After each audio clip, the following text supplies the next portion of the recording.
Welcome back to another episode of We Shoot Sports, a podcast all about sports photography. Today we are joined by Jaylynn Nash, a sports photographer based in Raleigh, North Carolina.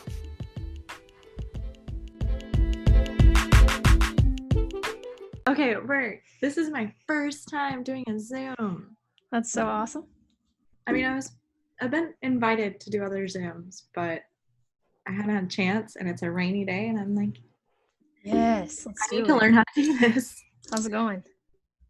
It's okay. I mean, it's going. Yeah, it's probably weird. You should be pretty busy right now with sports, right? Yeah, I actually am supposed to have 30 plus games right now since March, 30 plus games. And then I had one team that I shoot directly for, which I'm super thankful for.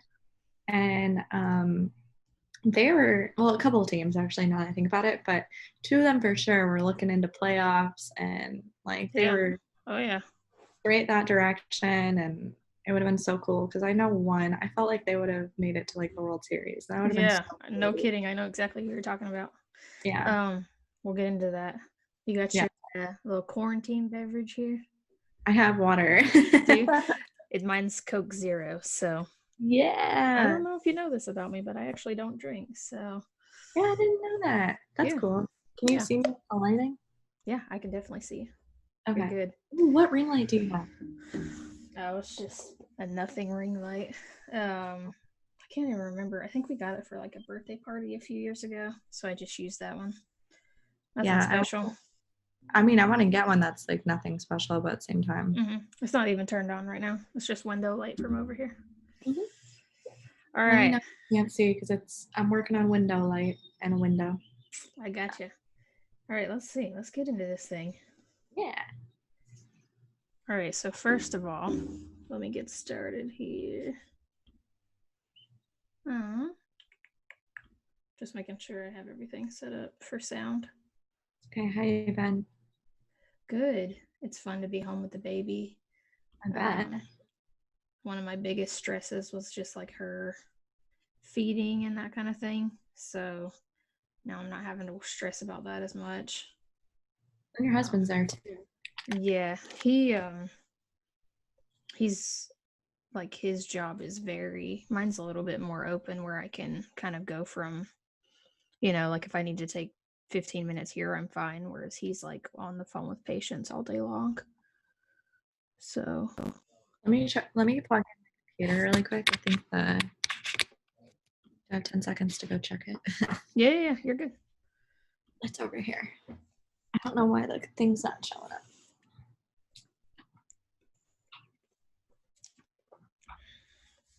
That would be why it wasn't fully plugged in. All right. Never mind. Well, it's nice to get a tag. What'd you say? Well, it's nice to get a tag team it. Yeah, for sure. Well, and my parents, actually, she's not in daycare. My parents watch her during the day. So my dad comes over every day still because we both work from home. So, but it's nice to not have to worry. Like, I can just go in the other room and feed her and then give her back to my dad. So, yeah. All right. So let's start out with a little bit of your background. Because I actually don't think I know how you got into sports photography.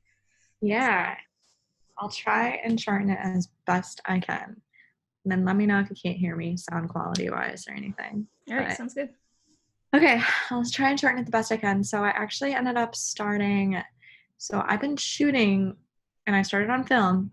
So I started the OG way when I was 9. Yeah, right. So I started when I was 9, and which is really cool because everybody else is all the judgers, and I'm like, no, I actually did start on film. So I started when I was 9 on film, and then when I got enough money, then I was able to get a digital camera, which I'm so thankful for. And then, obviously the digital camera kept growing and growing to now I finally own 2 of my dream cameras that I've ever wanted, and it's all my money. So, but I started working in pro sports when I was actually 19, and I did Was this in Minnesota? Yeah. So I was born in South Dakota, and then I went to college in Mankato, Minnesota, and I was 19. So I was a freshman, sophomore, going to be a sophomore.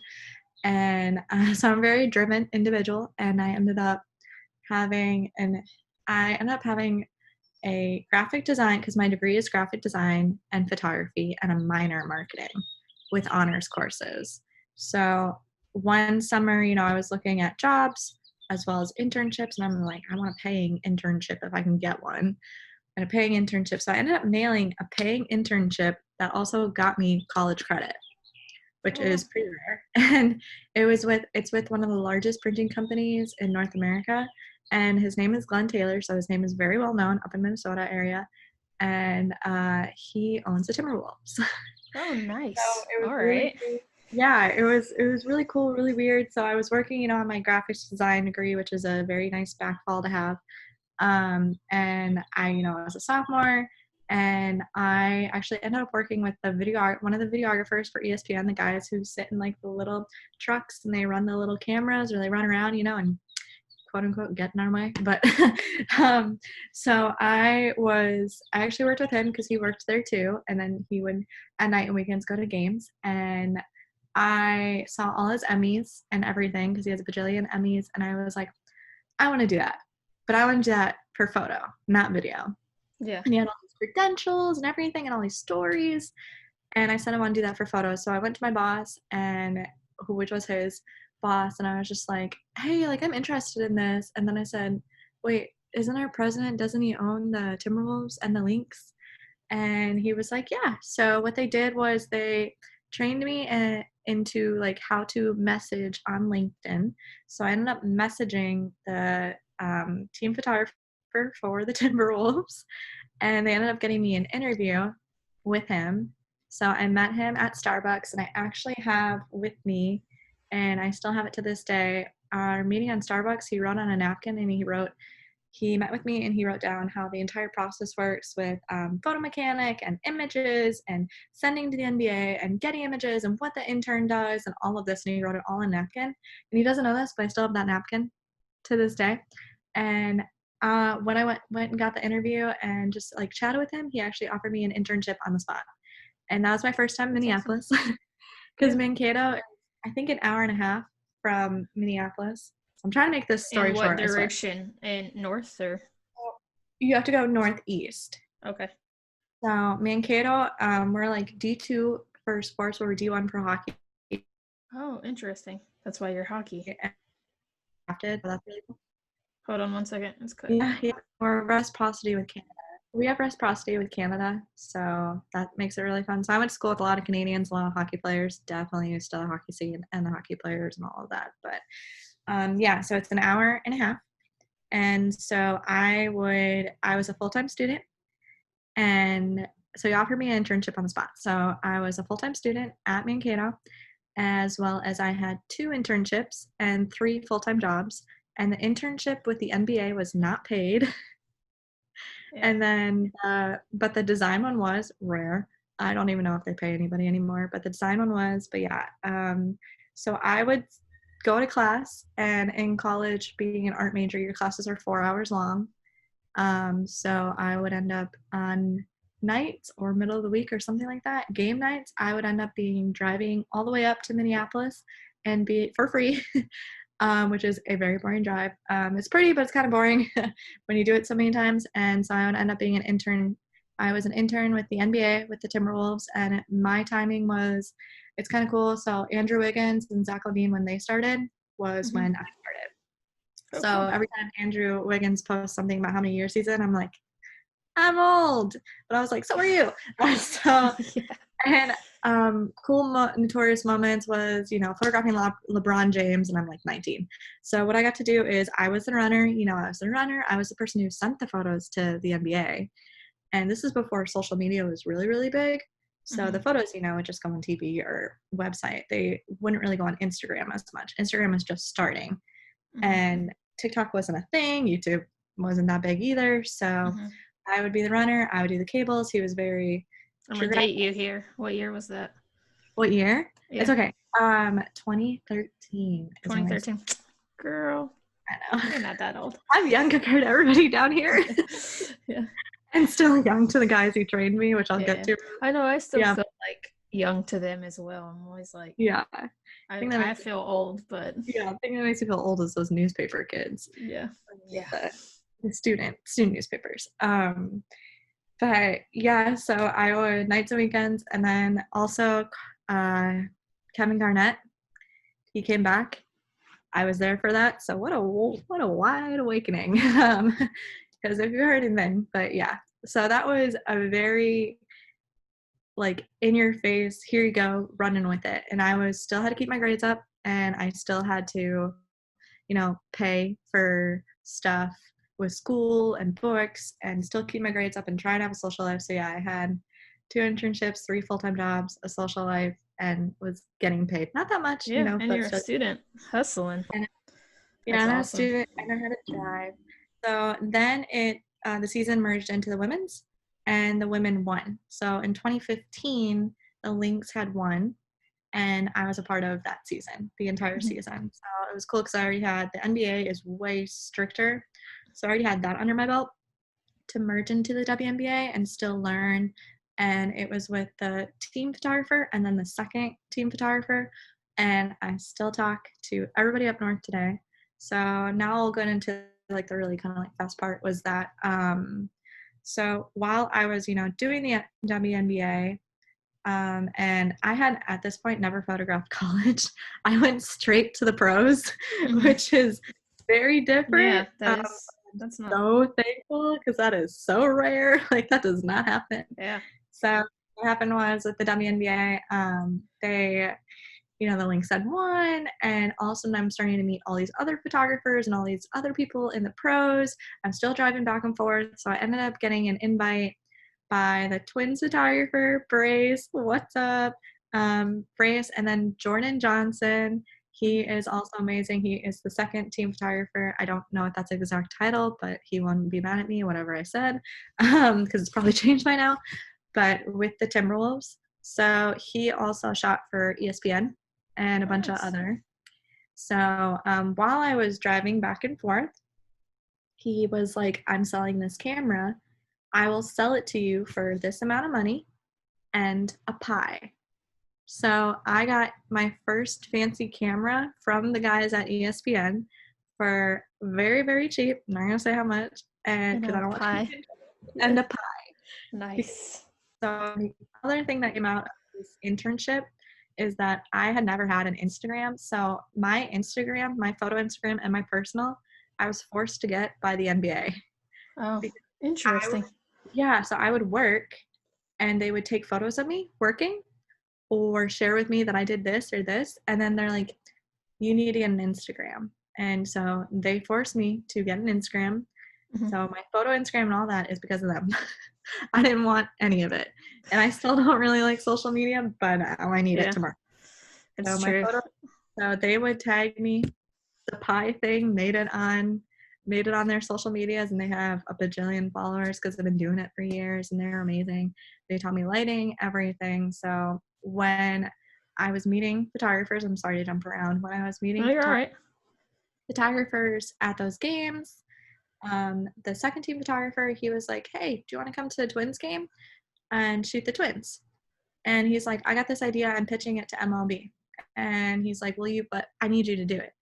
And I was like, "Sure." Like, okay. So I drive there again. And they placed me in the outfield. So I am like many stories up in the Yeah. outfield with a 600 millimeter, the Nice. size of my face. And I'm put on this pedestal because I'm too small. I'm put on this pedestal and I am shooting the hitters and like the throwing. And they don't really have images like that. So that was the pitch. You don't really see those images to be seen in college because you can stand behind the netting Yeah. or when they're like warming up, but you don't really see that in the pros. And now, except for the video guys. Hmm. So you don't see that photo. So they pitched it. And then apparently those photos were actually decent enough that they were sent in Sports Illustrated. And I had no idea.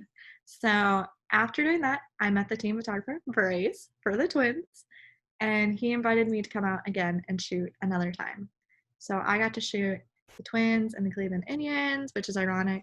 And then because I shot the Cubs, and the Twins and Cubs. the Cleveland Indians and the Cubs played each other In the World Series. I saw all of them. Yeah. Oh, actually, I should show you this just because you're talking about it. This is the shirt I'm wearing today. You're wearing a Cubs? I'm a huge Cubs fan. This shirt says like the greatest game ever played was on a Wednesday in Cleveland. So I'm a huge Cubs fan.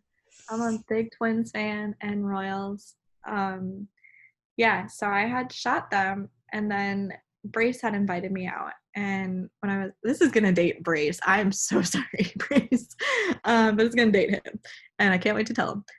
But yeah, so he invited me out, and then I shot it in 40-degree weather. So I have shot baseball in the snow in 40-degree weather outside. Jeez, I haven't shot in the snow before for baseball. Shot in very cold rain, but not snow. In Cleveland, actually. But cool. That's cool though. Yeah. Yeah, and it was Joe Mauer too when he was still there. Yeah. So that was just an experience, and also fear for my life because of his balls were going out in my direction. But and that one I was in the Wells, so I was in the third base, the first, and I was just learning everything. And my photos, they're pretty decent from what, but like Brace had taught me some things, and so then I met more photographers. So I met more photographers, and then they invited me to go shoot the Wild. So then I shot the NHL, and I shot the Wild. And I remember I shot a few games, and so I shot the opposing team, and I had made connections with a magazine. So Minnesota Hockey Magazine, which is still pretty well-known up there.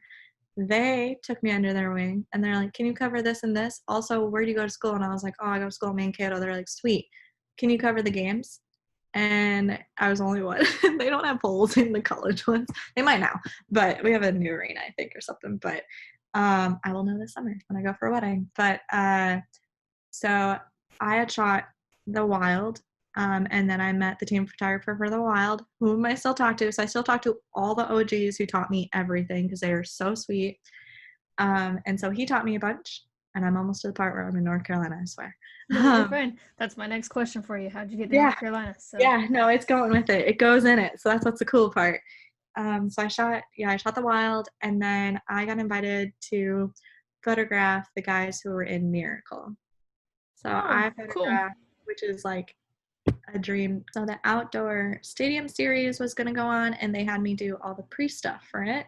And then there was Wild games going on. So then I met the team photographer for the Wild, and he showed me around. And then I met one of my good friends, David, who now shoots for USA Today, and a couple other clients. And he had shot for a client that we both still shoot for a certain client to this day. So it's kind of cool. We're just, he's up in Minnesota right now, and I'm down here. But it's cool to see our levels grow. But yeah, shooting the Miracle guys was pretty amazing. And then just shooting the NHL, and I will say, so I was the only woman, I was the only girl. So through all that, I still was the only girl. We will definitely get to all of it. Yeah. The only girl. And I was the youngest girl, and everybody thought I was 21.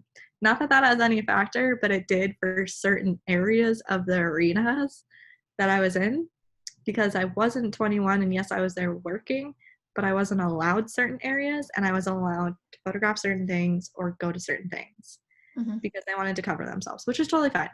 Yeah. It was really funny because I would have to tell them and be like, guys, I'm actually not 21. Like, I can't do this. I can't go and photograph this. So with being in the state of hockey, there's a lot of hockey. So Minnesota Hockey Magazine, as well as different other hockey venues or hockey associations would go on, and then they would have me go out and photograph it, and go out and photograph this, and shoot youth, shoot college, shoot the Frozen Four, which is a huge deal, shoot NCHC, that's a huge deal too, at the Cell Center. And then with that, I ended up picking up brands, hockey brands and clothing brands that are for hockey players, and which now has expanded to some dream clients that I just got. But so I would photograph that as well. And then this was from so I entered college in 2012. So 2013 to 2016. I'm so old. I was. You're not.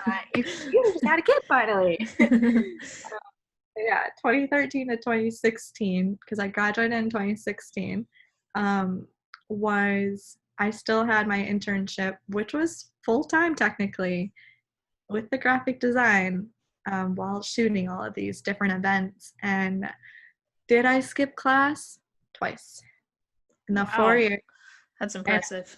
because I'm a really good girl, literally, I would get made fun of though because you know how, so in those classes, you're based off of attendance and participation and growth because of it's not like, yeah, you get your A, B, C, whatever, but it's an art major. You just have to show growth.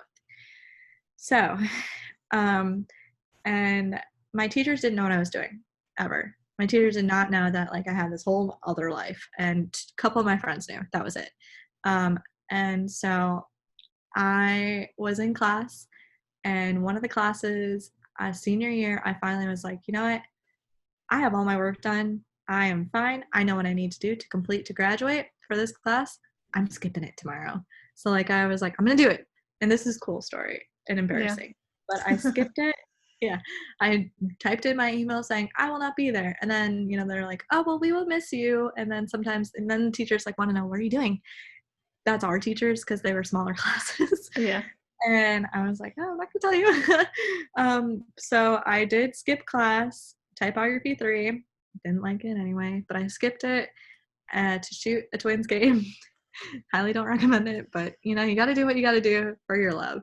And so I skipped it and I went to the Twins game, and then I came back, and then I was in class on Friday because it was Monday, Wednesday, Friday class.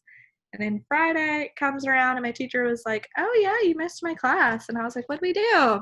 And like he's telling me, and he goes, super ironic is I was watching the Twins, and they were playing like such and such team. I can't remember what team they were playing at the time.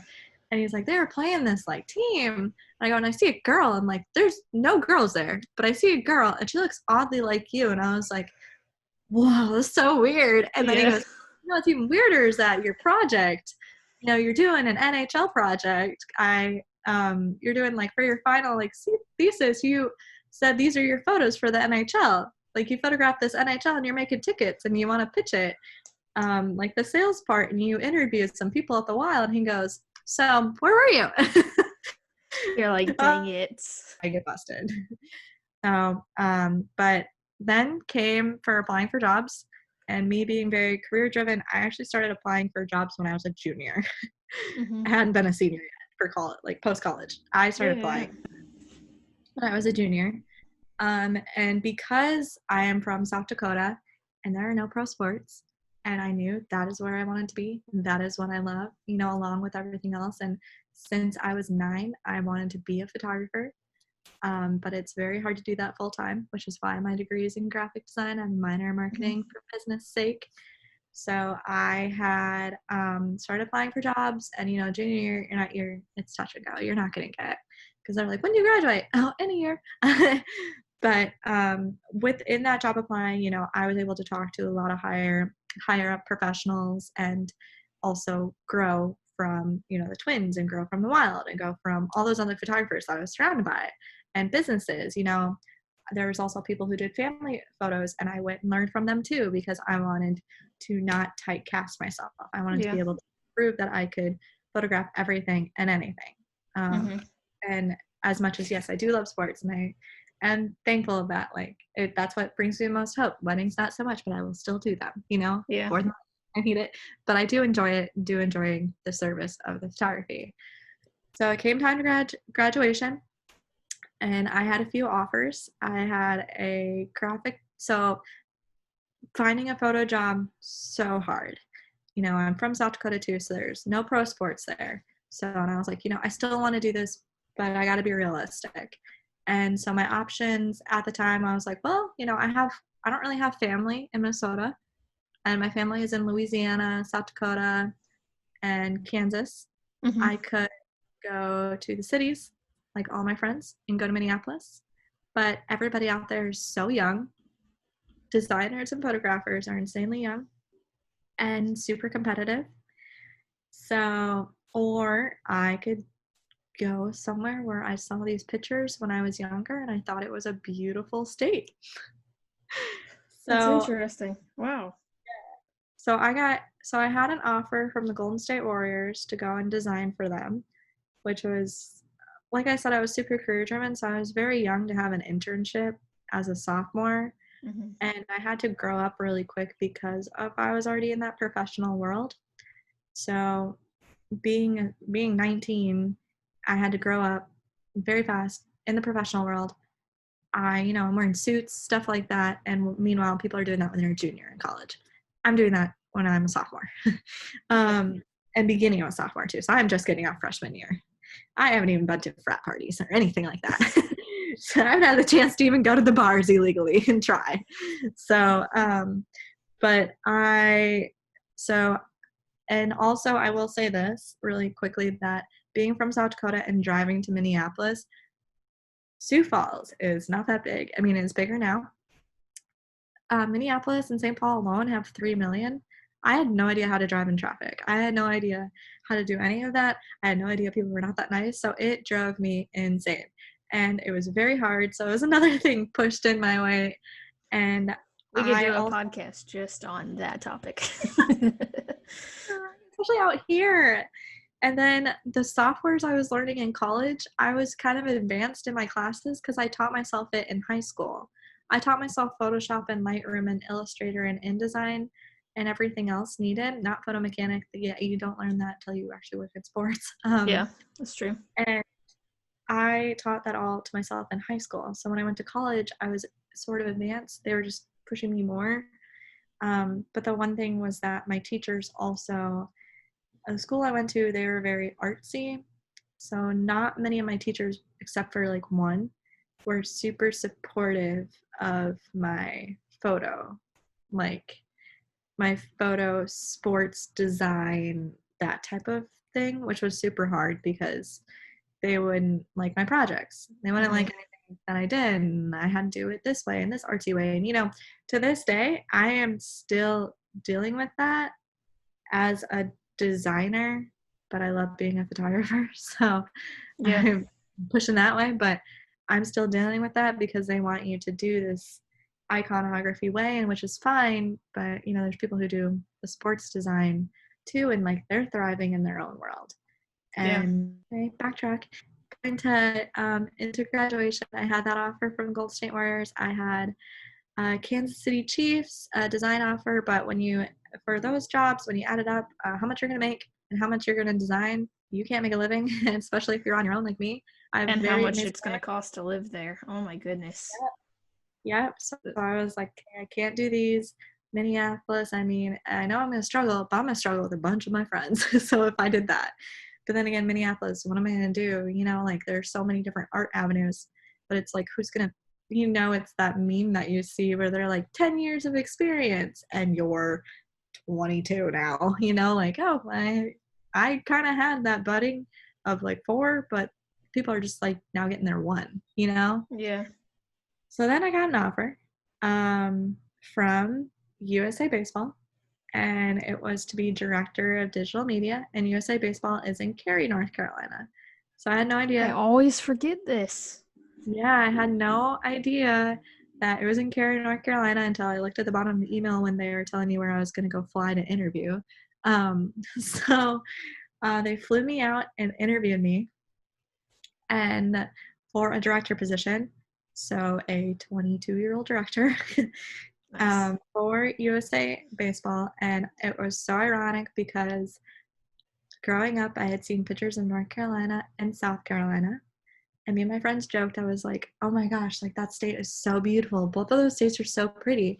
And one of my friends, she said, and this is true. We still talk about it. This is when we were juniors, when I was applying. We still talk about it. She was a very East Coast style girl. Nothing wrong with it. That's just how she is. I'm very Midwest, but she was like, well, South Carolina is beautiful, and so is North Carolina, but like North Carolina has pro sports and South Carolina doesn't. And so I said, oh, well, I got to go to North Carolina. And like we always joke that. And then I Mm-hmm. saw these pictures in the Southern style, and like my family in Louisiana sort of had that too. And I was like, oh my God, I need to move to this beautiful state. So then I get that interview and they fly me out and I end up being a match. And so they ended up offering me a position. So I went from being an intern to a director of design and photography. And I graduated and I got the offer on my birthday. Nice. So on my 23rd, 22nd? No, I was young. 22nd birthday. I was very young in college. So on my 22nd birthday is when I got the offer to fly down to pretty much pick up my life in a week and move to North Carolina. So I shared it with my parents and I was in Minneapolis celebrating my birthday. And I said, by the way, by the end of the week, my entire life needs to be moved to North Carolina. And they're like, okay. So we picked me up, drove me down. It's 48 hours. So 48 hours from all the way from Minnesota down to North Carolina. And I had, they put me up in a hotel in Briar Creek. And nice. Which is insane right now because I live in Briar Creek. Nice. So they put me up in a hotel in Briar Creek, and I lived in the hotel for 2 weeks to find apartment living. But I got here, and then I started in 2 days. Wow. So I went from being an intern to a director, and then my interns were older than me at USA Baseball, and I also photographed for them. Nice. So that's what got me That's down. how you got down here. All right, let's see. Let's pivot here. And all of my contracts that I had up north, I was offered a really amazing contract, but this is pivotal because that's what helped me down here. Uh-huh. And then it helped. I was offered an amazing contract up north, and then I said, I don't know where I'm going. I don't know if I'm going to Minneapolis or anything like that. I said, actually, hey, I'm going to go to North Carolina. And they're like, perfect. There's not that many of them down there with that contract. We're going to move your contract. So they moved my contract, which was that with a wire? Mm-hmm. Awesome. So that's what got me down here, and they moved my contracts. Same for Minnesota Hockey Magazine. That's awesome. That's what moved me down here. Yeah, that's how you got down here. Started. It's interesting. Like I definitely 100% like wish that I was shooting sports full time, but like I could have never imagined this situation that we find ourselves in right now with no sports. Like, I mean, think about it. Like we have hurricanes or, just different natural disasters that happen, but that never stops sports. And this is just crazy to me. So I guess you could say now I'm a full-time photographer, which is insane to think about in a roundabout way, something I've always wanted, but just maybe not this direction. Yeah. So we'll see. What's your favorite event that you've ever photographed? Favorite event I've ever photographed is called Red Bull Crashed Ice. It is called something else now. It's called Red Bull Downhill Ice Crash something. I can look it up. But it was called Red Bull Crashed Ice, and it was in Minnesota. So it's a bunch of hockey players and hockey guys. Actually, the Wild players come and witness it.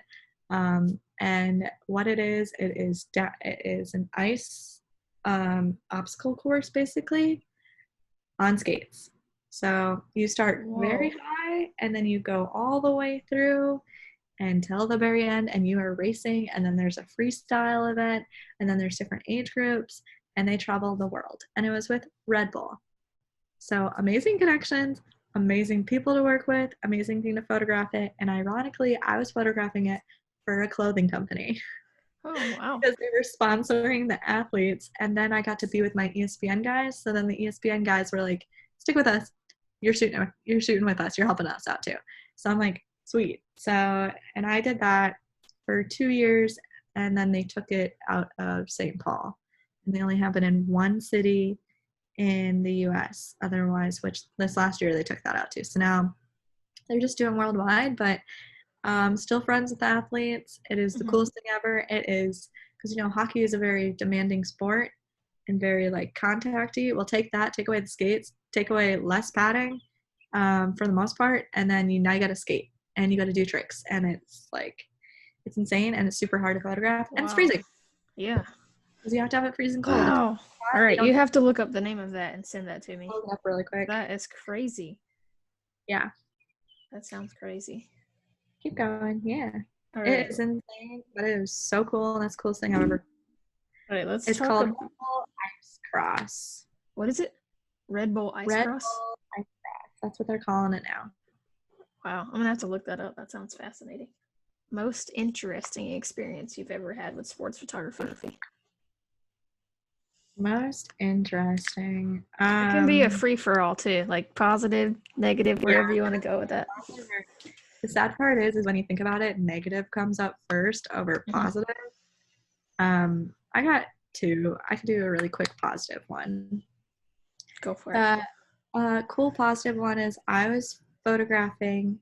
This will make me cry, but I was photographing NC State football game. I'm fine to say. And I was photographing the game, and one of the photographers came up to me, and he had taken photos of me from afar, which, as weird as it sounds, that happens a lot. You would know Yeah, that it too. does. Yeah. That to you.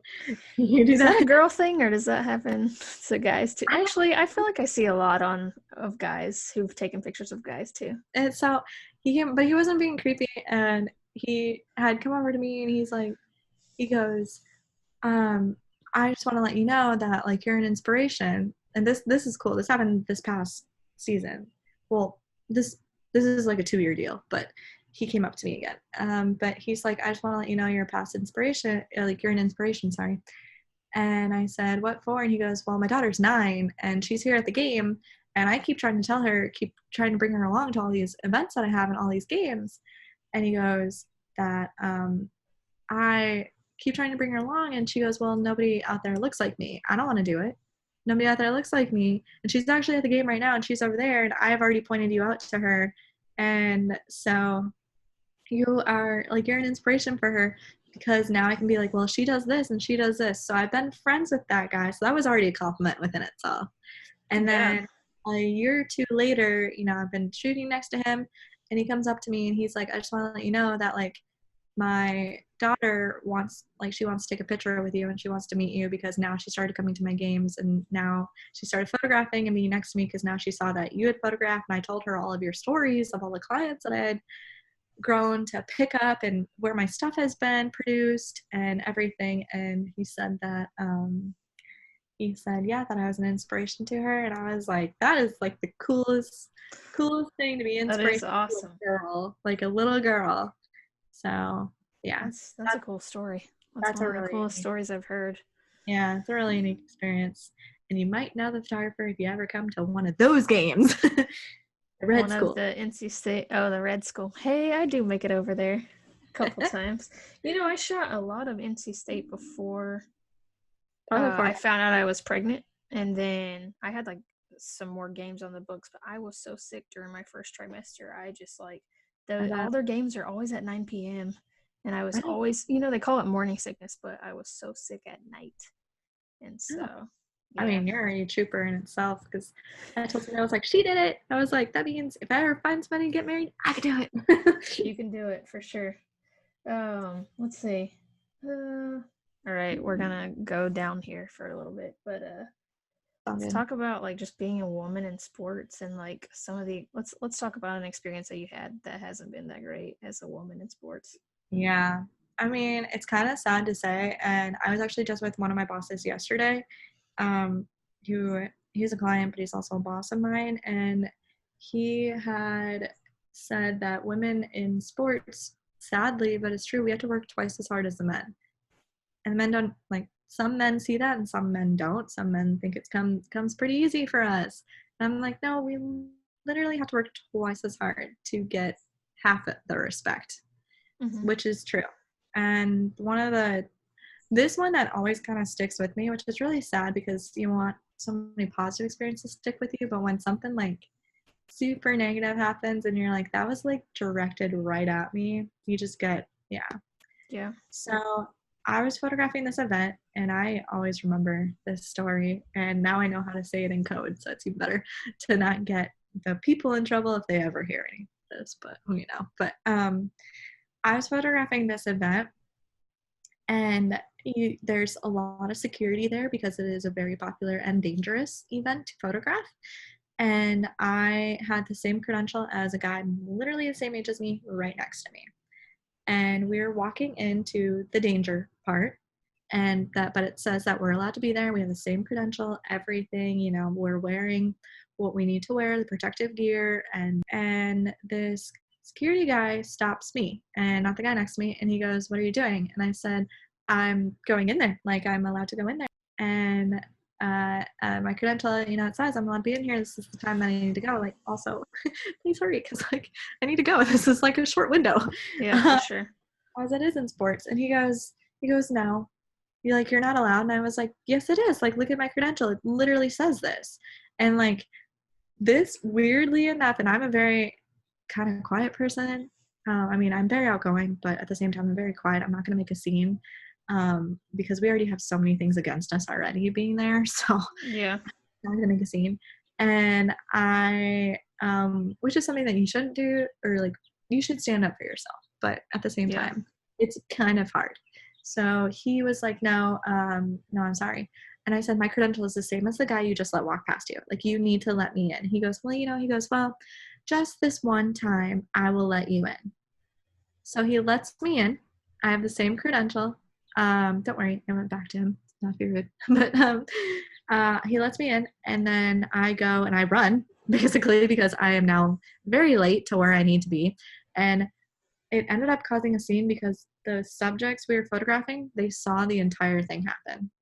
Mm-hmm. And I'm very quiet, so they just saw me getting pretty much stopped and getting a very up-down looked, everything else added into that. And then, so I run, and then I photograph our subjects, and our subjects ended up taking extra time to pose for me, and then looking back at the security guy that kept eyeing me to see if I was supposed to be there and doing my job. Mm-hmm. And they turned and smiled at him because they were like, "That was not cool, like not called." So the second time that happened again, it happened twice. So in the same event? Same event. Oh my gosh. Same event. A couple hours later, go to the same place, and that guy and I was in the media room at the time, and somebody was like, "What happened?" Because they saw me taking forever talking to that person. I'm the only girl in the media room, the only girl there, very young, too. I'm one of the youngest in that media room. And they were like, "What happened?" And I said, "Well, I got stopped, and this guy said this." And he goes, "That's not fair. You have the guy who was standing next to me came up to me, and he goes, 'You have the same credential as me, and you're standing right next to me.'" So the second time around, I got stopped again, and I am in a group of 5 guys because they were trying to make this not happen. Because I'm shooting for a client too, so like, can't really be late. I'm getting paid to be there, so. I ended up getting stopped again, and they literally I didn't say anything. I was just like, "I have the same credential as all these guys you just let pass. Like, why are you stopping me?" And they turned around and they came back and they're like, "You need to let her in. She has the same credential. Has every right to be here just as us." And then they're like, "You need to get used to it too." Like that. Second year it didn't happen. I think. Yeah. Wow. So that has happened where I look like, apparently I look like I'm not supposed to be there, but I had every right to be there. Oh. All right. So I know that you work for wires and you work for teams. We've talked about that. So why don't you talk about like a little bit of the differences? Yeah. So the differences of working for a wire versus a team, it really depends on what the teams and the colleges and your client, what they want versus the wire. For the most part, shooting for a wire, there's so much more into just photographing it. Like, you have to go in and you have to caption every photo. You have to say who is who, what happened, who won, and you're timed for the most part. I always think the faster you get them in, hopefully right, if you get them in right and code them right, that means potentially, depending on your wire service, really depends on your hierarchy, wire service, everything like that. If your game is important, or if there's another game in California that's way more important, that depends too. But once you send it in, then you get access, and they have access to your photos right away, because news happens all the time. So I always think, you got to go and send it in right away, which is the same for the clients too. But then at the same time, if you send it in later, to use for a later time period too, but it's good to have those right away. So, for our service, you're at the game and you're shooting both sides. You're shooting everything and anything. You're also shooting some fans. Like, you are there for the entire thing, and you're not one-sided for the most part. It depends on how your water source works, but you're not one-sided. You need to caption the players, which is basically putting in a code and saying who it is, what they are. So you kind of got to know what you're doing, what's going on in the game. Sometimes you need to add the score. They started taking that out recently, but sometimes you need to add the score, and then you need to upload. And all of that needs to happen before you get out there for your second half. For sure. Yeah. Or second period, whatever sport you're doing. And you got to get all that done, within like 10 minutes. I always think it's interesting, like, because same for me. Sometimes I'm shooting for a specific client that covers the team, and then sometimes I'm shooting for a wire. And I always think it's so interesting. I'm like, oh my gosh, like this game right now, I know it's almost halftime, but it's still tied game, and I'm supposed to leave early so that I can get you flowers. Yeah, exactly. And then that's the thing too, is so when you photograph for a school, like, you can be one-sided sometimes. Some schools have the other school. I've shot for both schools both times. So, which is nice, great, but at the same time very confusing sometimes, because you got to organize. But if you're shooting for a certain school, and then you still have to get those photos in by half, depending on the client. Some of them are cool waiting because they have photos from previous, but some of them are like, we want those photos during half. We want the beginning photos. We want the ending photos. Like, we need these up by a certain time. And when you're shooting like one-sided, you don't know, like, but you need to send it in. You're like, do I stay? Like, what happens if I leave in those 6 minutes, 4 minutes left of this game? Man, a lot could happen. Do I stay? Do I leave? So you really need to understand the sport too, for the most part. You understand the sport, but you also need to be like, all right, caption really fast, or all right, quick upload, do a few, you're going to do a lot later. What do I need when you're in the second half or third period or anything like that? Whatever inning, you need to also be like, okay, what did I not get? What should I get? What do I need to cover my bases before getting it? So, two kind of different dynamics, all coming for the same purpose, but very different pay scale, as we both know. So All right, I have 3 quick ones for you, and then we'll wrap up. Okay, so are you Canon or Nikon? Speaking of gear, if you've never checked out Lens Rentals, you really should. I've used their products and services multiple times over the years, and I can honestly say that I've never had a bad experience with them. This year, they're doing a Father's Day gift certificate sale, where if you purchase a gift card, you'll receive an additional gift card for yourself with 10% of the value of the card you're buying. So for instance, if you spend $100, you'll get a $10 card for yourself.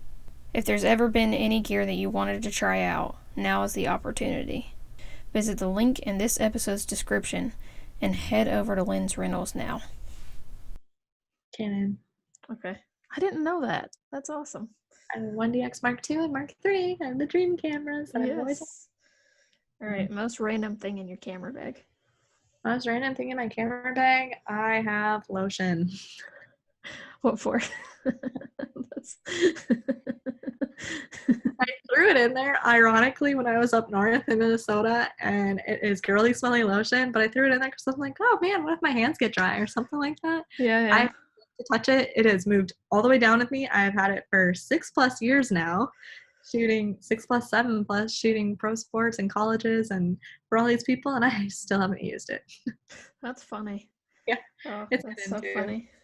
And somehow you get in, like, with security, you got like, man, you get through a lot of stuff. Yeah, it's true.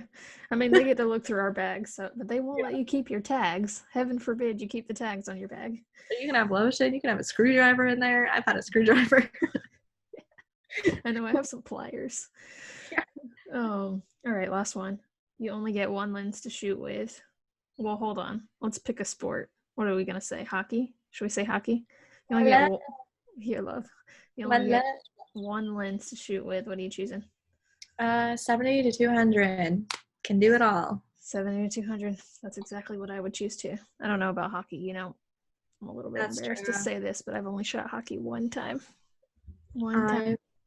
shot it my entire life, and I'm so thankful that there was billboards and murals made with my work, which is insane. That's so awesome. All right. I wish that I could ask you. Maybe we'll have to do another one. Maybe a part 2 at some point. I mean, I talked so much. I just tried to get everything in, so. Oh, you're good. Thank you so much for joining me. I'm happy you're doing this. Like, yeah, I have wanted to do it for a while, so.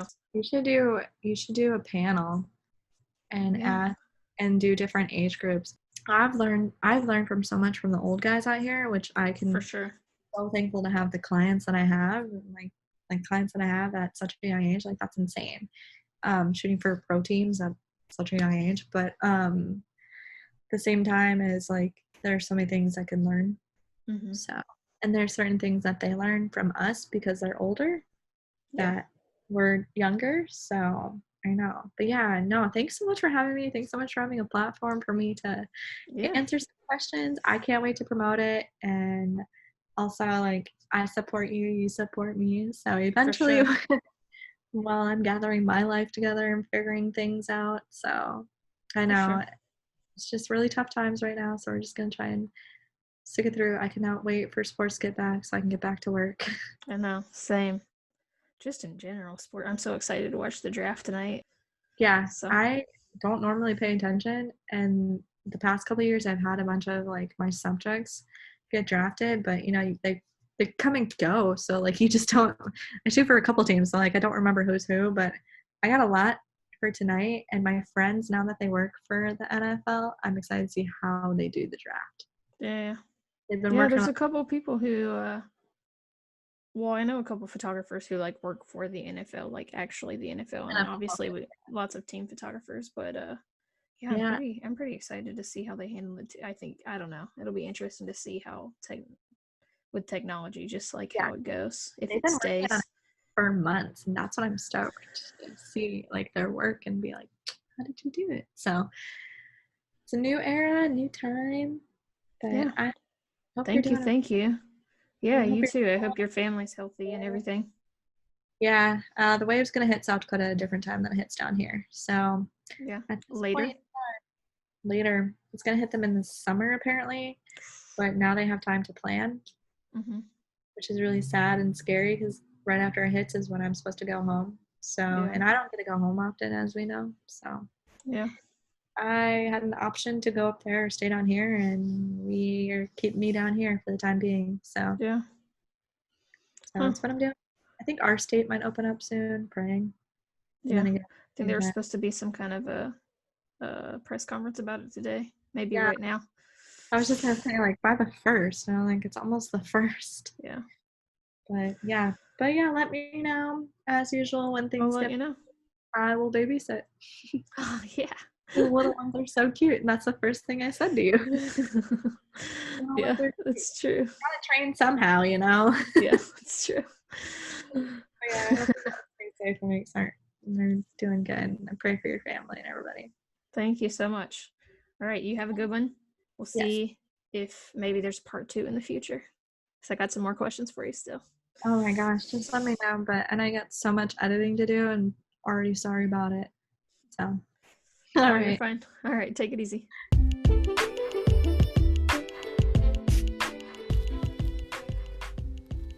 Thank you for checking out this episode of We Shoot Sports, a podcast all about sports photography. We're going to be taking a break over the next couple of weeks as I move and get set up in a new location. As always, if you have any sports photographers that you think that we should put on the show, please reach out to us at We Shoot Sports on Instagram. See you guys in a few weeks.